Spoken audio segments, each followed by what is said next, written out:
السلام علیکم ورحمۃ اللہ. ایک مرتبہ پھر آپ کو امان رمضان ٹرانسمیشن افطار عامر کے ساتھ جیو ٹیلی ویژن نیٹ ورک اور شہر امان خوش آمدید کہتا ہوں. اب ہے امان رمضان، یعنی ہمارا وہ کمپٹیشن، وہ کانٹیسٹ جو کہ مصوروں کے درمیان ہے اور ان کے ذہن میں موجود امن کی تصویر آپ یہاں پر روزانہ دیکھتے ہیں، جو یہ اپنے ذہن کی تصویر کو کینوس پر اتار دیتے ہیں اور یہاں دیوار امن پر وہ تصویر ان کی لگ جاتی ہے. انشاءاللہ 29ویں روزے کو ہم فائنل آپ لوگوں سے پوچھیں گے اور اس کو ہم پول بھی اس کا شروع کرنے والے ہیں تاکہ لوگ بتا سکیں کہ بہترین تصویر کس کی تھی، اور ان کو دیے جائے گا 1,00,000 روپے کیش اور گاڑی. یہ آپ کا انعام ہے. آج مقابلہ مصوری میں حسنین علی ہیں، ہیرا عارف ہیں اور آفرین کامران ہیں. تو سب سے پہلے حسنین علی صاحب کے پاس چلتے ہیں. کیسے ہیں آپ؟ ٹھیک ہے. کیا بنائیں گے آج آپ؟ میں آج قائد اعظم کو ریپرزینٹ کرنا چاہ رہا ہوں، ان کی پرسنالٹی کو. اچھا، تو امن اور امان سے ان کا تعلق ہے، اس میں کوئی شک نہیں ہے. بالکل ٹھیک ہے. اور ہیرا عارف، السلام علیکم. وعلیکم السلام. آپ کیا بنائیں گی؟ میں آج اللہ اور محمد کے نام کو وہ کرنا چاہوں گی کہ اگر ہم اس کے بھروسہ اس پہ وہ رکھیں تو امن ہو سکتا ہے پاکستان. انشاءاللہ انشاءاللہ. اور آفرین کامران، السلام علیکم. وعلیکم السلام. آپ کے ذہن میں کیا ہے؟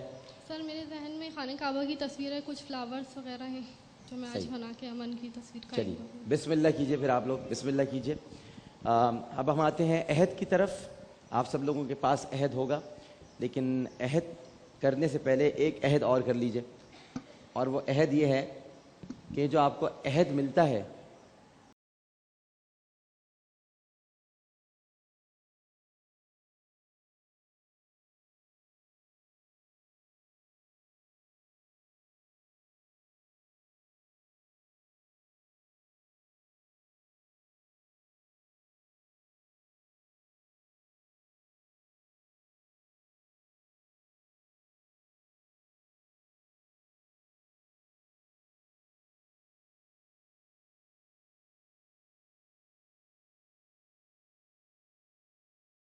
تھوک رہے ہیں، پھاڑ کے رکھ رہے ہیں اپنے پاس، تو فائدہ کیا؟ یہ کوئی ایک علامتی، بالکل یہ علامتی شے ہے، اس میں کوئی شک نہیں ہے، لیکن یہ آپ کے لیے یادگار بھی ہے.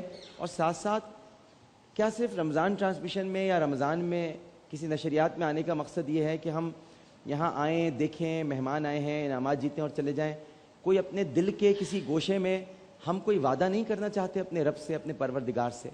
اس رمضان کی برکت کو ہم سمجھنا نہیں چاہتے؟ تو یہ اسی لیے ایک علامتی عہد ہوتا ہے. اس کا مطلب یہ نہیں کہ آپ یہی عہد کر لیں، لیکن آپ کوئی تو عہد کریں اپنے ساتھ، کچھ تو سوچیں. رشتہ داروں میں آپس میں جھگڑا ہے تو وہ یہ عہد کر لیں کہ ہم ایک دوسرے سے مل جل کر رہیں گے. کوئی نماز نہیں پڑھ رہا تو وہ نماز کا عہد کر لیں. لیکن جب آپ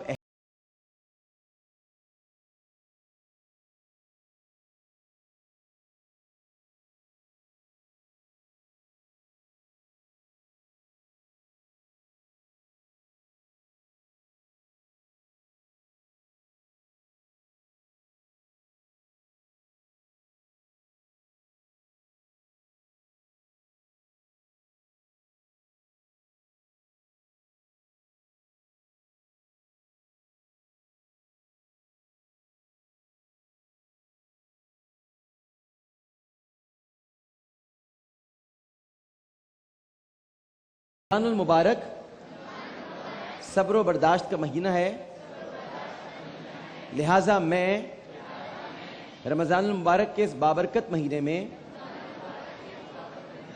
اللہ تعالیٰ کو حاضر و ناظر جان کر یہ عہد کرتا ہوں کہ اپنے غصے پر قابو پاؤں گا،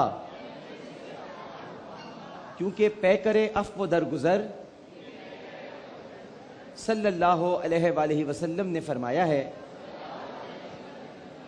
کہ جس شخص نے اپنے آپ کو بے جا غصہ کرنے سے روکا، اللہ تعالیٰ قیامت کے دن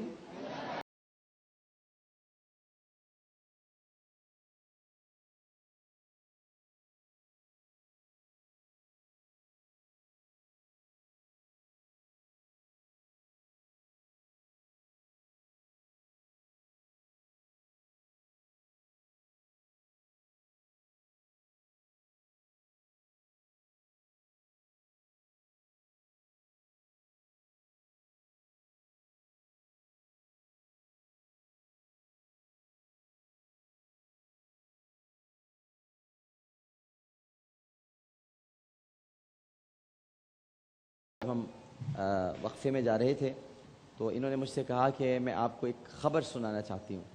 اتنی اچھی خبر تھی کہ میں نے ان سے کہا کہ آپ خود ہی پوری قوم کو سنائیے اور ہم سب بھی سنیں گے. بتلائیے. ماشاءاللہ احمد یہاں بیٹھا ہے آپ سب کے درمیان. او لیولز میں آ گیا ہے, پہلا بورڈ کا ایگزام دیا ہے, لیکن اس کے ساتھ اس نے جتنے عرصے میرے پاس رہا ہے اس میں اب تک قرآن حفظ کر لیا ہے پورا. قرآن حفظ کر لیا ہے احمد نے. ماشاءاللہ ماشاءاللہ. اللہ اس کو اس پہ چلنے کی توفیق عطا کرے. اور اب گردان باقی ہے, لیکن ماشاءاللہ I am so proud of ہم, سو پراؤڈ آف ہم. میں آپ کو بتا نہیں سکتی کہ اس بچے نے مجھے سر فخر سے بلند کر دیا ہے. آپ نے بھی تو ہمارا سر فخر سے بلند کیا ہے. میں آپ نے سمجھتی ہمارا ہوں سر اس لیے فخر سے بلند کیا ہے کہ بہت سے لوگ شاید اس حدیث کو سمجھ نہیں پائے ہوں گے اپنی زندگی میں, کیونکہ خاندانی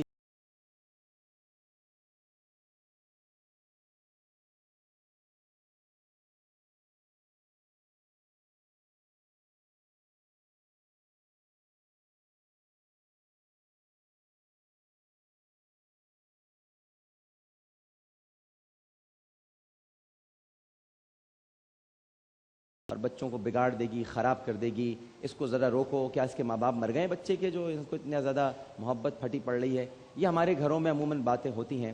اور نبی کریم صلی اللہ علیہ وآلہ وسلم نے جب یہ بات ارشاد فرمائی تھی تو شاید بہتوں کو یہ بات سمجھ میں نہ آئی ہو, لیکن میں آج پھر رسول اللہ کا ارشاد آپ سب کے لیے دہرا دیتا ہوں کہ خالہ ماں جیسی ہوتی ہے. اس میں ساتھ میں آپ تمام جتنے لوگ سن رہے ہیں پاکستانی قوم اور وہ تمام جنہوں نے احمد کی رہائی کے لیے 5 سال, یہ کس حال میں تھا, کس کرب میں تھا, اس کی رہائی کے لیے آواز اٹھائی, میرا ساتھ دیا, یہ کریڈٹ آپ سب کو جاتا ہے. یہ میری قوم کے ان لوگوں کو جاتا ہے جنہوں نے میرا ساتھ دیا, اور میں ان کی سب کی عظمت کو سلام دیتی ہوں.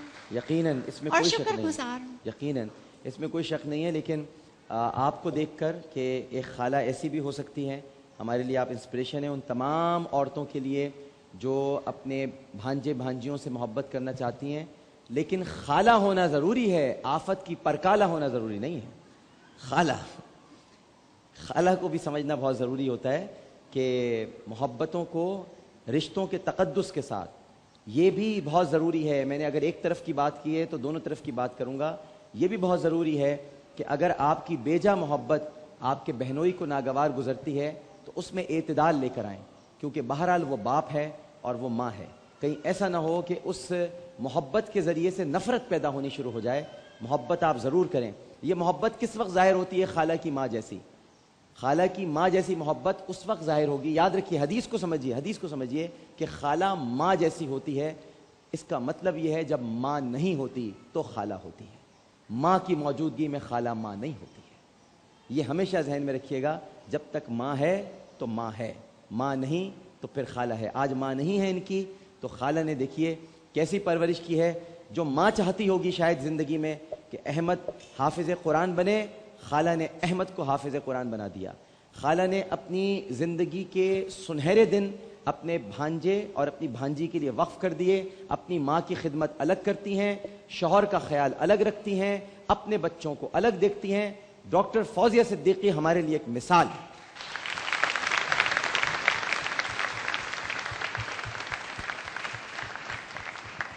اچھا جی, عبد الوہاب صاحب مجھے بتا دیجیے آگے کیا ہے. ہاں بتا دیا کریں تو بڑی اچھی بات ہوگی. بات کر لیا کرو بھائی, بہت پریشان ہو گیا ہوں میں, آج 6ٹھا روزہ ہو گیا تو مجھ سے بات نہیں کرتے. کیوں نہیں کرتے مجھ سے بات؟ عبد الوہاب تو مجھ سے بات کیوں نہیں کرتے؟ عبد الوہاب تو مجھ سے بات کیوں نہیں کرتے؟ عبد الوہاب تو مجھ سے بات کر لیا کرو.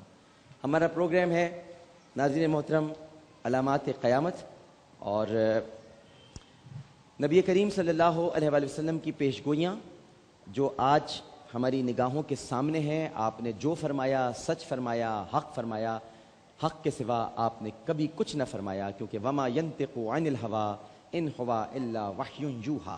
آپ جو بھی کہتے ہیں وہ اپنی خواہش نفس سے نہیں کہتے، بلکہ اللہ تعالیٰ کی وحی ہوتی ہے جو آپ پر نازل ہوتی ہے۔ آپ نے ایک بات فرمائی تھی، پہلے میں اس کی وضاحت کر دوں گا اور پھر اس کے بعد آپ سمجھ جائیں گے کہ نبی کریم صلی اللہ علیہ وآلہ وسلم نے ہم سے کیا کہا تھا۔ حضرت عمر بن تغلب رضی اللہ تعالیٰ عنہ کہتے ہیں کہ نبی کریم صلی اللہ علیہ وآلہ وسلم نے فرمایا کہ قیامت کی نشانیوں میں سے ایک یہ ہے کہ مال عام ہو جائے گا اور بہت بڑھ جائے گا، تجارت عام ہو جائے گی، علم ظاہر ہوگا۔ ایک آدمی مال فروخت کرے گا مگر پھر انکار کر دے گا، کہے گا نہیں پہلے میں فلاں تاجر سے مشورہ کر لوں، یعنی بد عہدی کرے گا۔ اور ایک بڑے محلے میں کوئی لکھنے والا یعنی منشی یا محرر وغیرہ تلاش کیا جائے گا تو نہیں ملے گا۔ اب ناظرین، ہمارا اور آپ کا مشاہدہ ہے کہ بڑے بڑے تاجر جب کوئی سودا کرتے ہیں تو تار ٹیلی فون کے ذریعے اپنے دوسرے ساتھیوں سے جو کسی اور شہر میں ہوتے ہیں، اب تو تار نہیں ہوتا، اب تو فیکس ہے، ای میل ہے، ٹیلی فون ہے، اس سے وہ مشورہ کرتے ہیں کہ کہیں بھاؤ کم یا زیادہ نہ ہو گیا ہو، یا اس کے شریک نے اس مال کا سودا کسی اور سے نہ کر لیا ہو۔ اب اس تاجر کے لیے جو اس تاجر سے دور بیٹھا ہے یا کسی اور علاقے یا کسی اور شہر میں ہے، اس سے سودا کرتے وقت مشورہ کرنا سوائے ٹیلی فون، فیکس، ای میل، ٹیلی گرام اس کے اور کسی چیز سے ممکن نہیں ہے۔ نبی کریم صلی اللہ علیہ وآلہ وسلم کا فرمان ہے کہ ایک بڑے محلے میں کوئی لکھنے والا تلاش کیا جائے تو نہیں ملے گا۔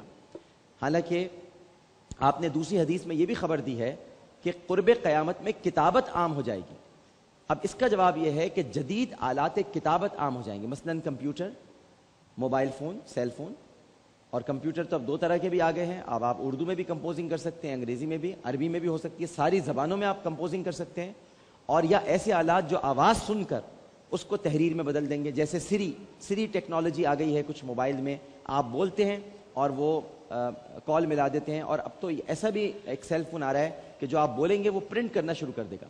اس طرح کے دیگر الیکٹرانک آلات کی کثرت ہو جائے گی۔ اب جب یہ ہو جائے گی، اب میں آپ کو اس پیش گوئی کی طرف لا رہا ہوں جو نبی کریم صلی اللہ علیہ وآلہ وسلم نے فرمائی تھی۔ جب اس طرح کے الیکٹرانک آلات ہو جائیں گے، ان کی کثرت ہو جائے گی، تو اس کے نتیجے میں کیا ہوگا میں بتاتا ہوں آپ کو۔ اس کے نتیجے میں ایک ایسی نسل پرمان چڑھے گی جو ہاتھ سے لکھنا ہی نہیں جانتی ہوگی، یا پھر لکھنا جانتی ہوگی مگر ان کی ہینڈ رائٹنگ اچھی نہیں ہوگی۔ اور آج ایسا ہی ہے، آج آپ سب کچھ کمپیوٹر پر کر رہے ہیں، سب کچھ کمپیوٹر پر لکھ رہے ہیں، مائکروسافٹ ورڈ پر کام ہو رہا ہے، ان پیج پہ کام ہو رہا ہے، سے لکھا نہیں جاتا۔ پہلے ہم لوگ جب ایگزامز ہوتے تھے اور اب تو دیکھیں نا ایم سی کیوز آ گئے، ملٹیپل چوائس کوسچن، تو اب آپ کو صرف ٹک لگانا ہوتا ہے، ٹرو یا فالس، رائٹ لگانا ہے یا رانگ لگانا ہے، یا اس کو کراس کرنا ہے آپ نے۔ لیکن پہلے 4 5 سپلیز ہوتی تھیں، لوگ لکھ رہے ہیں تیزی کے ساتھ، 3 گھنٹوں میں 5 کاپیاں لوگ بھر لیتے تھے۔ لیکن اب چونکہ لکھنے کی عادت چھوٹ گئی ہے تو اگر آپ کا امتحان ہو تو دوسری کاپی بھی بڑی مشکل سے بھری جاتی ہے، اور اگر بھری بھی جاتی ہے تو لکھائی بہت خراب ہو جائے گی۔ رسول اللہ صلی اللہ علیہ وآلہ وسلم نے فرمایا تھا کہ آنے والے وقت میں لکھنے والے نہیں ملیں گے۔ اب یہ ایسا وقت آ رہا ہے کہ لکھنے والے ختم ہوتے جائیں گے، ہر چیز کمپیوٹر پر ہوگی، بلکہ ایک دور ایسا آئے گا جیسے میں آپ سے بات کر رہا ہوں، یوں کیا، ایسے کیا، سب چیزیں چینج ہوتی چلی جائیں گی، سب کچھ بدل جائے گا۔